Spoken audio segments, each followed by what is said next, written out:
왕관을 얻는 자 그 무게를 견뎌라라는 그런 말이 있습니다. 다윗이 암몬 왕에게 빼앗은 관의 무게는요 30kg, 그러니까 30달란트에 육박했다라고 이야기하게 되는 것을 보게 됩니다. 이 1달란트는요 1kg입니다. 그러므로 이 빼앗은 관의 무게는 30kg라는 것이에요. 머리에 30kg를 일 수 있다라는 것은 육체적으로도 만만치 않은 짐이라는 것이에요. 더군다나 그렇게 얻은 권자가요 또 절대로 영원하지 않다라는 것을 우리는 잘 알고 있어요. 이 권자는요 항상 소수에게만 주어지고요 그 소수에게는 왕관의 무게를 감당하도록 혹독한 요구를 하는 것을 우리는 잘 알고 있습니다. 특히나 이 왕관은요 육체가 쇠하듯 쇠하고요 권력은 지속적으로 누수되게 됩니다. 링 위에 한번 올라선 이상요 적과 라이벌들이 절대로 그냥 놔두지 않습니다. 그래서 그것을 지키기 위하여서요 자기의 목숨이라도 걸게 되고요 그 목숨을 건 값에 대하여서 보상으로 또한 무한 권력을 사람들에게 요구하고 추구하게 되는 것을 보게 됩니다. 그런데요 이것을 감당하는 과정 중에서요 여러 가지 부산물들이 발생하게 되는 것을 보게 됩니다. 뒤에 줄선 권력자 지망자들이요 부와 명예와 권력 그리고 성 그러니까 섹스까지도 수많은 것을 가져다가 바치게 되는 것을 보게 됩니다. 결국 사탄은요 권력의 이런 속성을 통하여서요 어리석은 우리 인생들을 유혹하고요 착취해서 갖다 바치게 만들고요 하나님의 권능을 탐하여서 하나님이 만드신 세상과 인간의 관계들을 파괴시키는 방법으로 우리 인생들을 타락시키는 것을 우리는 보게 됩니다. 그러나 성도들은요 이런 권력이나 권능을 탐하거나 의지하지 않아야 합니다. 사실 이 모든 것은요 하나님께서 잠시 맡겨주신 달란트로서 권위라는 개념으로 접근해야 한다라는 것입니다.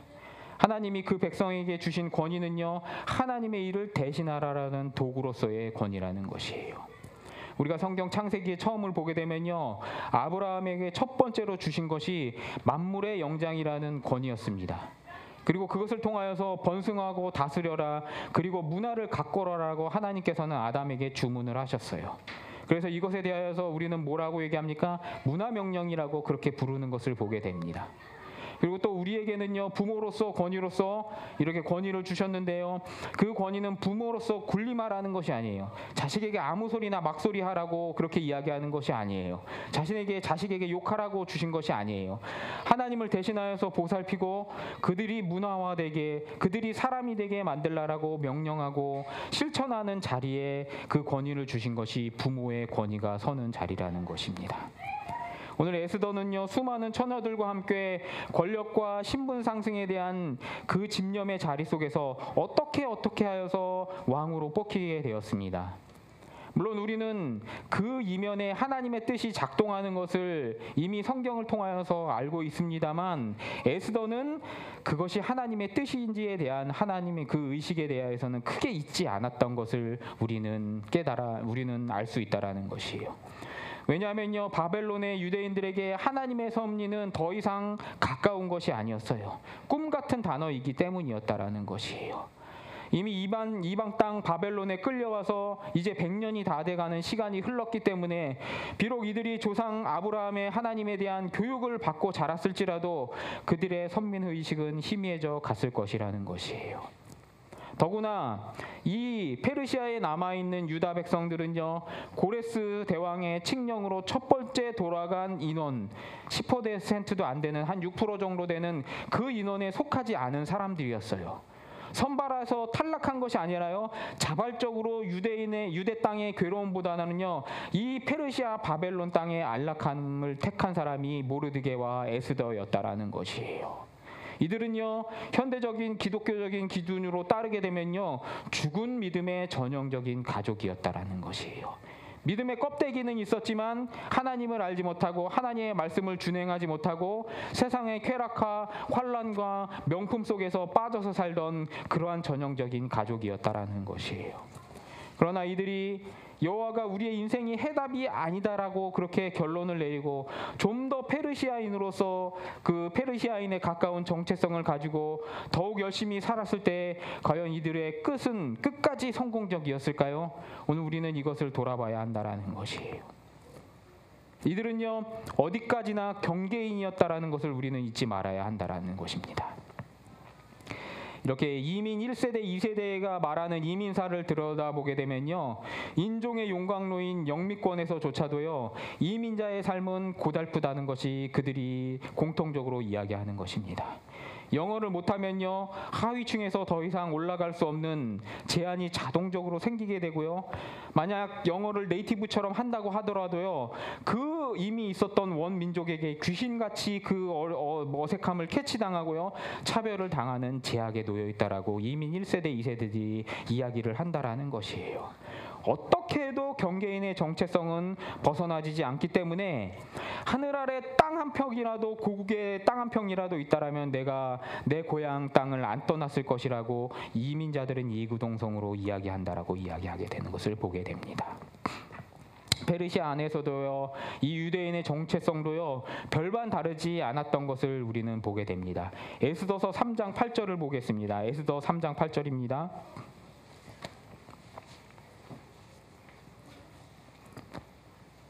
함께 한 목소리로 읽겠습니다. 시작.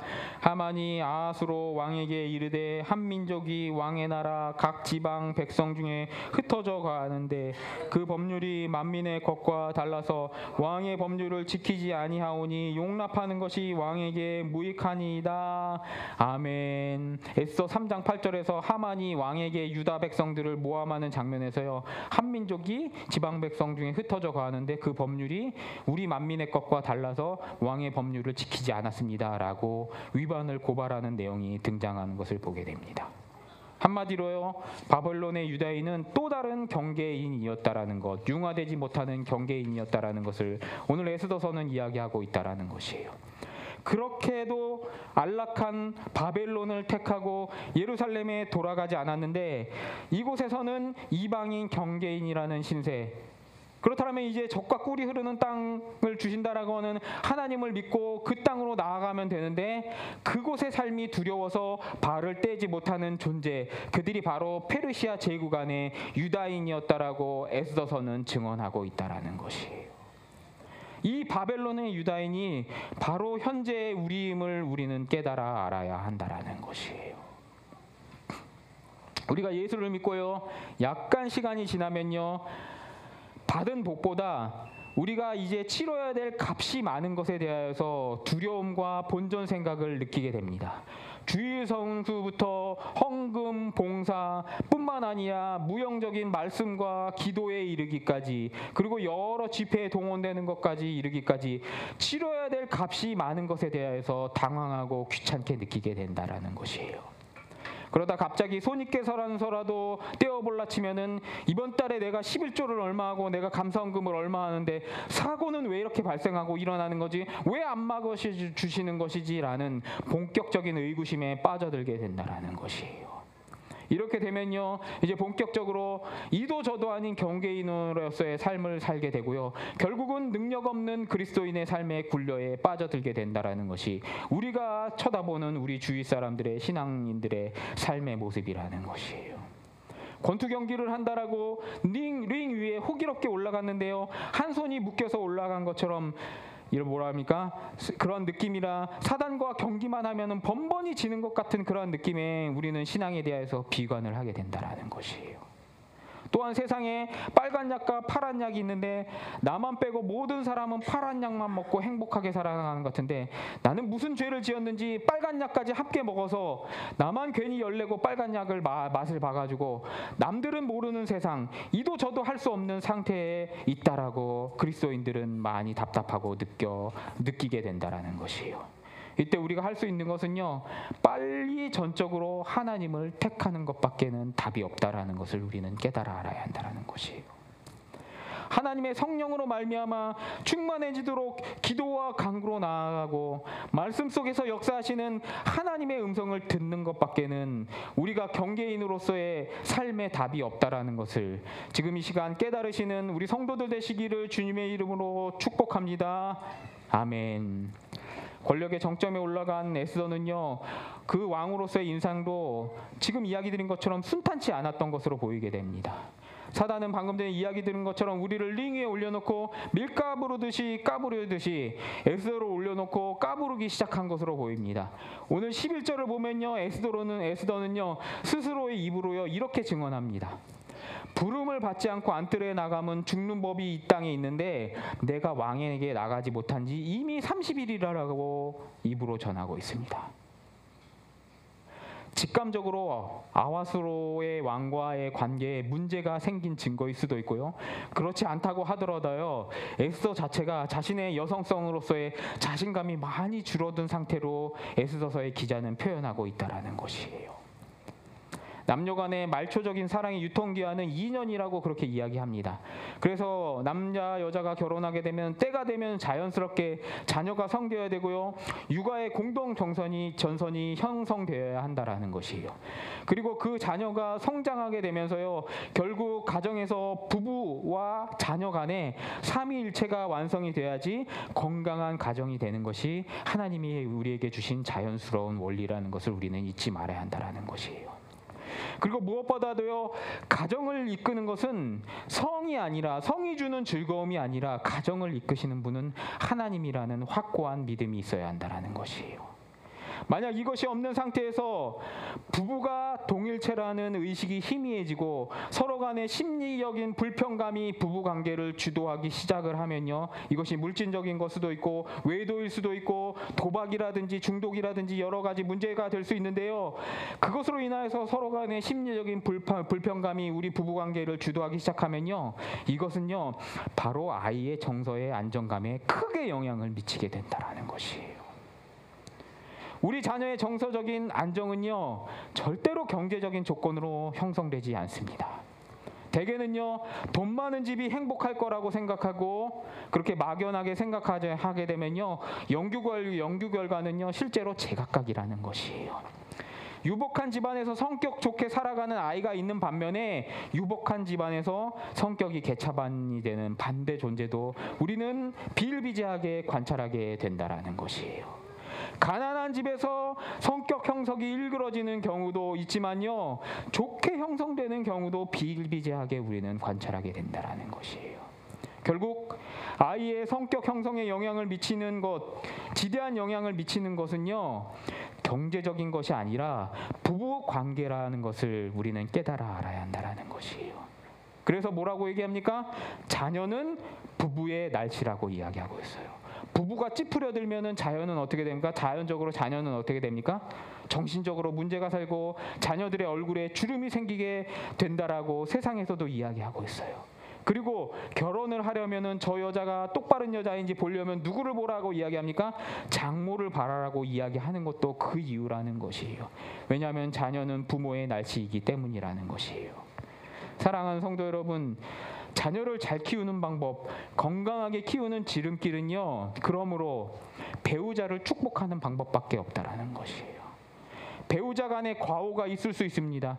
그렇지만 그럼에도 불구하고 그것을 들추어내봐야 인간은 다 거기서 거기고요, 이 사람은 하나님이 나에게 준 십자가임을 인정하고 그를 향한 기도와 또한 성령이 임하셔서 그를 하나님께서 만져주시길 바라고 간구하고 나가는 것이 우리 부부관계도 뭡니까? 이기는 방법이고 부부관계도 잘 되는 방법이고 자녀도 성공적으로 키우는 방법임을 깨달아 하시는 성도들 되시기를 주님의 이름으로 축복합니다. 아멘.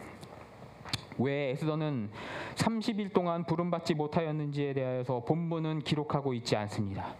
그러나 이전에 우리가 계속하여서 이 4장까지 살펴본 아하수로의 왕의 정신 상태를 보아서 또 다른 아마 젊은 후궁에게 빠져 있었다라고 설명해도 전혀 의심이 없어 보이게 됩니다. 그래서 에스더는 아마 의기소침해서 해보지도 않고 나가보지도 않고 모르드게에게 답장하기를 부름받을 보장도 없고 아련을 신청해도 거절당할 것 같습니다라고 대답한 것으로 보입니다. 이거는 핑계가 아니에요.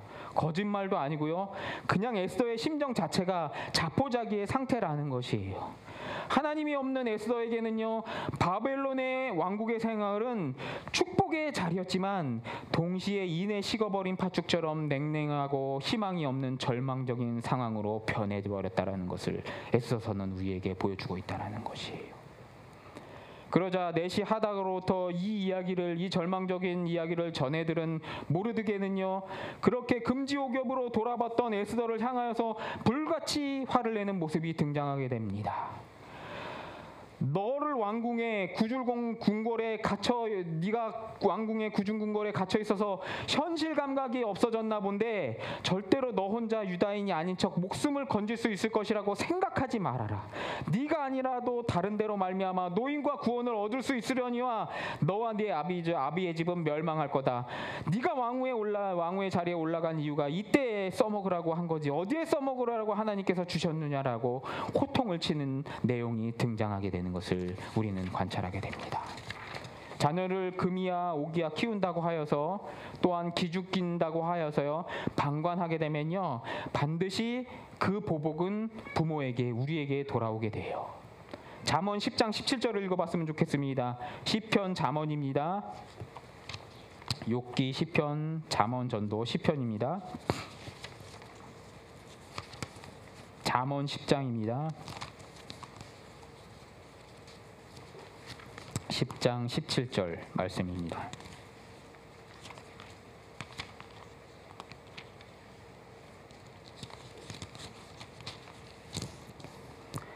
함께 읽겠습니다. 시작. 훈계를 지키는 자는 생명의 길로 행하여도 징계를 버리는 자는 그릇 가느니라. 아멘. 잠언 10장 17절은요 훈계에 대해서 이야기하고 있습니다.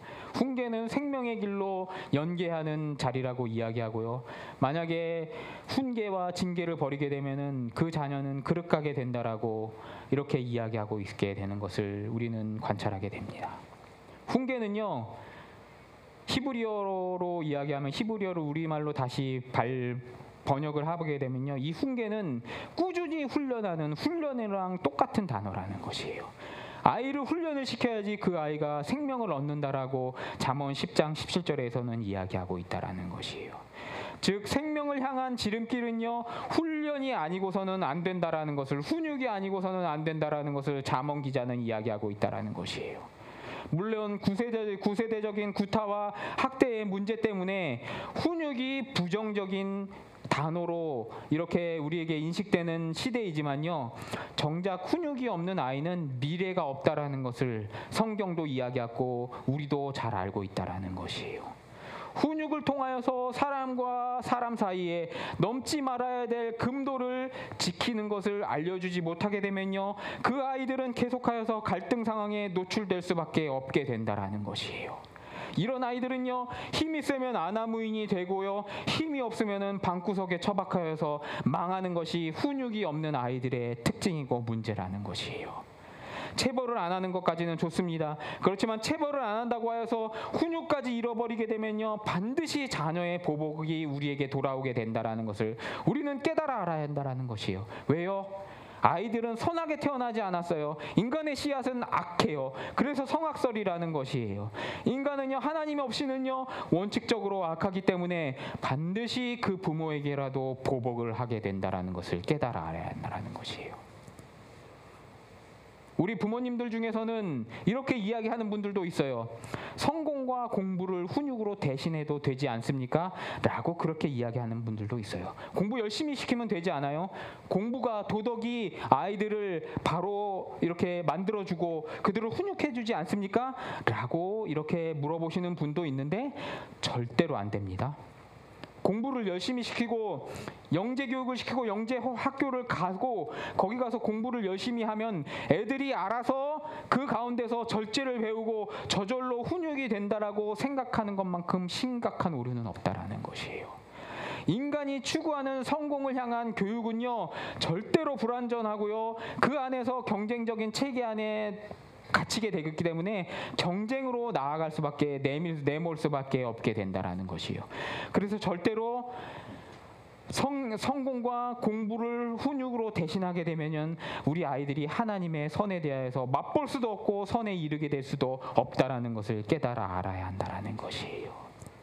666 하면 여러분 무엇이 생각나십니까? 사단의 숫자라고 그렇게 이해합니다.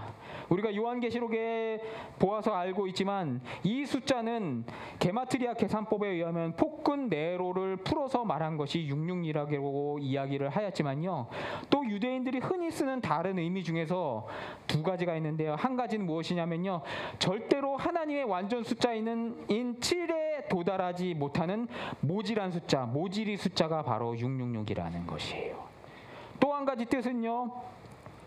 하나님의 숫자인 7이 될 것이라는 헛된 소망을 품고 이무기가 되어서 난동을 피우다가 결국에는 용도 폐기, 마귀 사단에게 용도 폐기되는 마귀의 숫자가 바로 666이라고 말씀드렸던 것을 여러분 기억하실 것이에요. 그러므로 사단은요, 공부와 성공과 명예와 권력 등등의 이러한 무기들을 통하여서 끊임없이 우리가 스스로의 힘으로 하나님의 선인 7을 이룰 수 있을, 완전 숫자 7을 이룰 수 있을 것이라고 우리를 부추기게 된다라는 것이에요. 그러다가 좌절해서 결국에는요, 사단의 숫자 666의 백성이 되게 된다라는 것이, 되게 만드는 것이 사단의 전략인 것을 우리는 깨달아 알아야 한다라는 것이에요. 계시록 13장 13절에 보게 되면 이런 말씀이 있습니다. 지혜가 여기 있으니 총명한 자는 그 숫자를 세어보아라. 그것은 사람의 수니 그의 수는 666이니라 라는 이 의미가 이것이라는 것이에요.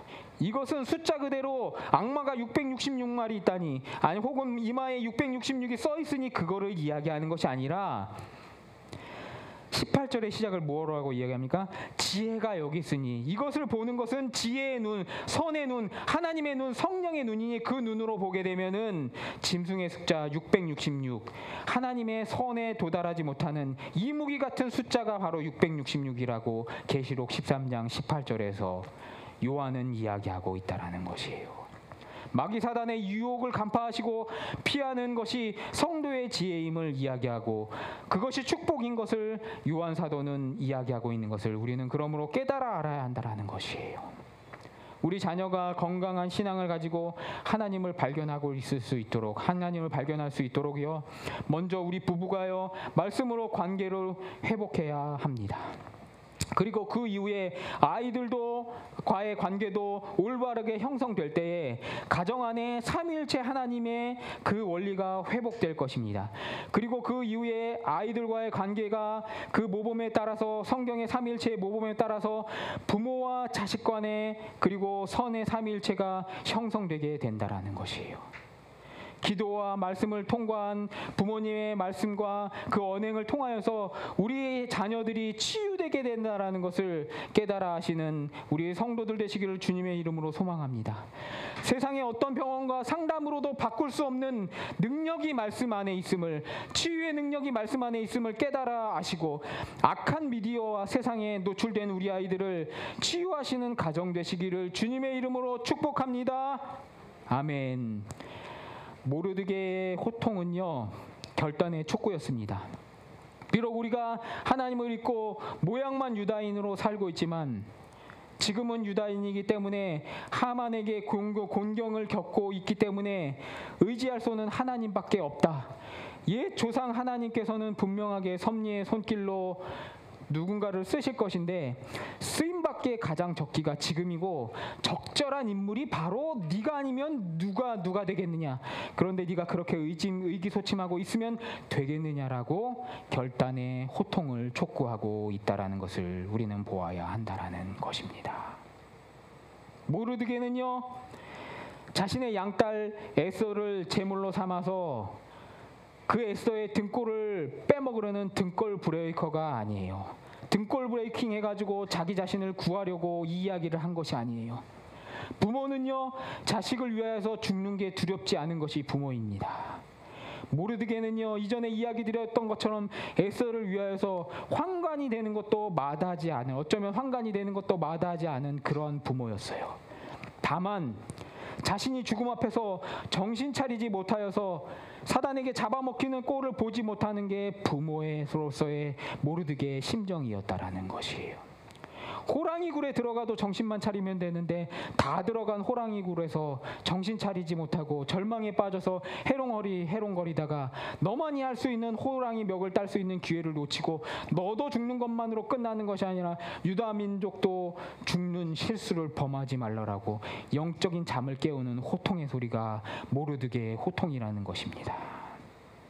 모르드게를 통하여서 하나님은요 이 땅에서 자기를 대신할 부모, 특별히 아버지를 보내셨다라는 사실을 이 시간 발견하고 나가야 한다라는 것이에요.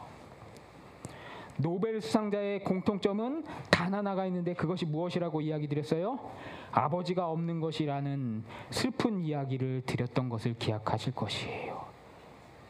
반면에 하용조 목사님은 이렇게 이야기했대요.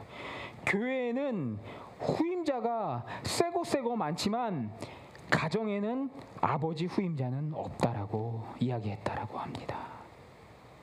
엘리처럼요 제사장의 역할을 감당하느라 가정의 말씀이 떠나가는 것을 조심하라라고 하용조 목사님이 이야기했다라는 것이에요. 이 땅의 많은 아버지들이 늙어서 후회하는 말들이 무엇입니까? 나는 돈 벌어온 기계였나봐 라고 그렇게 이야기한다라고 후회한다라고 이야기하는 것 많이 들어보셨을 것입니다. 그 후회를 우리가 하지 않기 위해서는요 하나님께서 이 땅의 아버지들에게 맡겨주신 가정제사장으로서의 역할을 잊지 마시고 신앙의 전수자가 되시기를 오늘 이 아침 이 자리에 서신 우리 가정의 아버지들을 향하여서 축복합니다. 아멘. 오늘도 에스더서에서는요 하나님은 등장하지 않았습니다. 잃어버린 영적인 젖먹이 이스라엘을 향하여서 그러나 절절한 심정으로서 아비 모르드게의 음성을 통하여서 우리에게 하나님께서 하나님의 백성과 이 세상 거민 사이에서 어정쩡한 경계인으로 살지 말고 나 하나님 여호와의 백성으로서 살라라고 하나님께서는 촉구하고 계신 그 음성을 그러므로 이 시간 들으시고 삶으로서 화답하시는 우리 금안석교회 성도들, 아버지들 그리고 어머니들 되시기를 주님의 이름으로 축복하면서 오늘 말씀을 마치도록 하겠습니다. 아멘.